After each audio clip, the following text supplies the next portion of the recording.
We seem to be missing somebody off the grid. So we got their bike 41s there. That's Phil Duxbury. On pole, it's Cavill. Who's missing? We got somebody missing. Okay, and away they go. And this tell you what, Duxbury got an awful start, but Cavill just blasted off into the lead and is just disappearing off up the road as we will follow them round on the first tour. And down under the bridge they go. So it was Cavill from Matthew Inson was the next man away. And across the up and over they go for the first time, heading down towards the higher pool hairpin. And Cavill has absolutely got a really good lead there over Ensign, and Duxbury has managed to come back, I think. No, he's dropped back into third position there as they come up the hill with a drop down into the dipper for the Porsche dipper for the first time. And Duxbury's got himself back up into I'm picking this Duxbury, very hard to tell on the CV screen with a silver bike, or silver and white bike, can't really tell which one's which, as they head off down towards the Dale ITM sweeper now. And up the hill we go,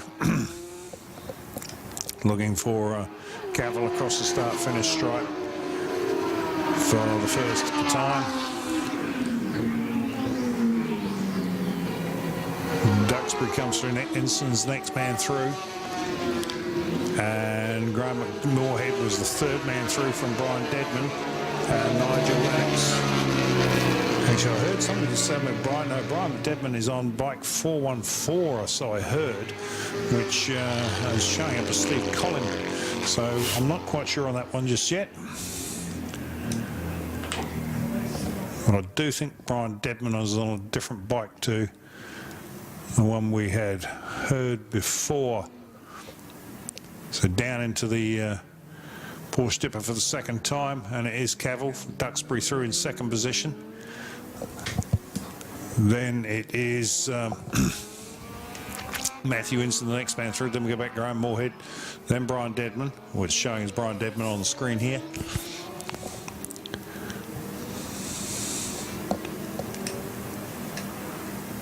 So out of the higher pool, sorry, the Dale ITM sweeper, and up the hill they come.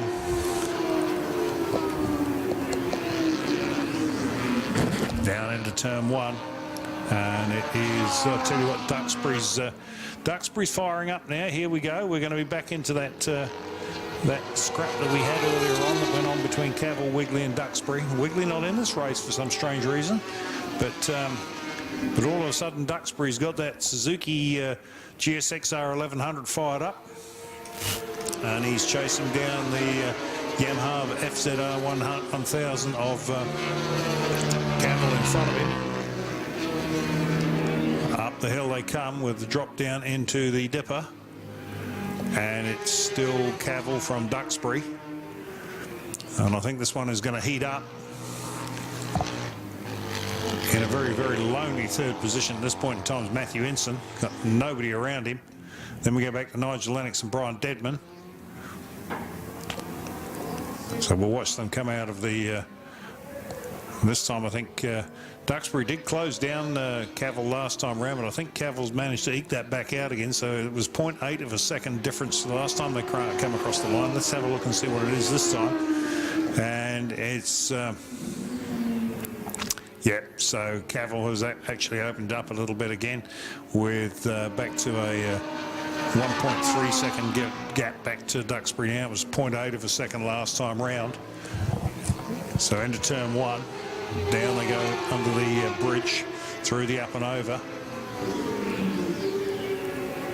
And Cavill is just controlling this one at the front at the moment.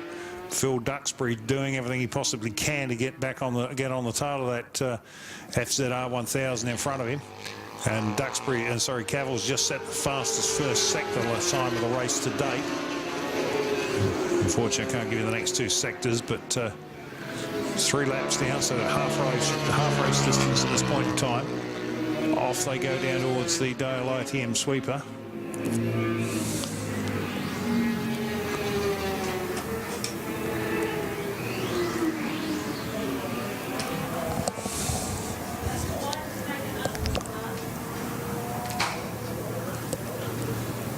up the hill. And this one will chalk off 4 laps with 2 to go. And it is Cavill with Duxbury right in behind him. And Duxbury now sets the fastest lap of the race with a 1:12.618. So he's certainly coming to play now. And you can see he's closed the gap back to Cavill now as they go into the... so he knows he's got 2 laps to go. 2 laps to do the job in, and he's now going to start chasing Cavill down. So let's have a look and see what happens. They head down now to the higher pool hairpin. And Duxbury a little bit later under brakes than Cavill that time. Close takes about another half a bike length away from him. Up the hill they come.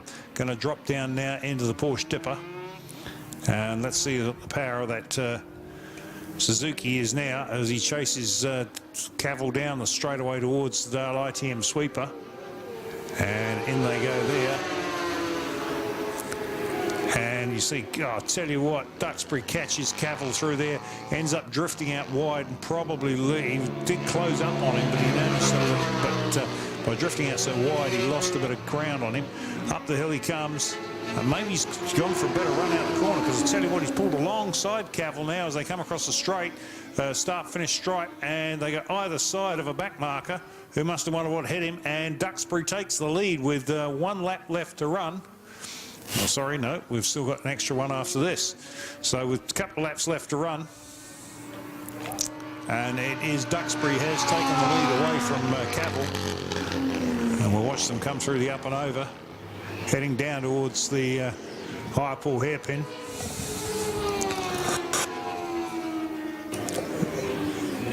And Cavill gets caught out there by one of the back markers, drifts very, very wide, loses a couple of extra bike lengths on Duxbury there. But then through the infield hairpin, he manages to take a little bit back away from him again as they head off down towards the Dale ITM sweeper now. And Phil Duxbury controlling at the front. Cavill in second position. Currently running in third is Matthew Inson in a very lonely third position with nobody around him at all.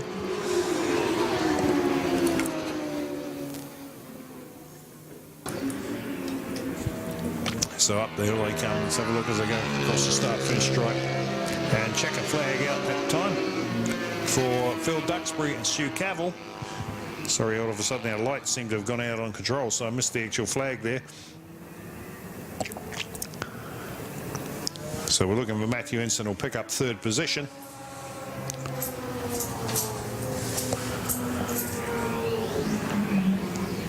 And there he goes across the start-finish stripe.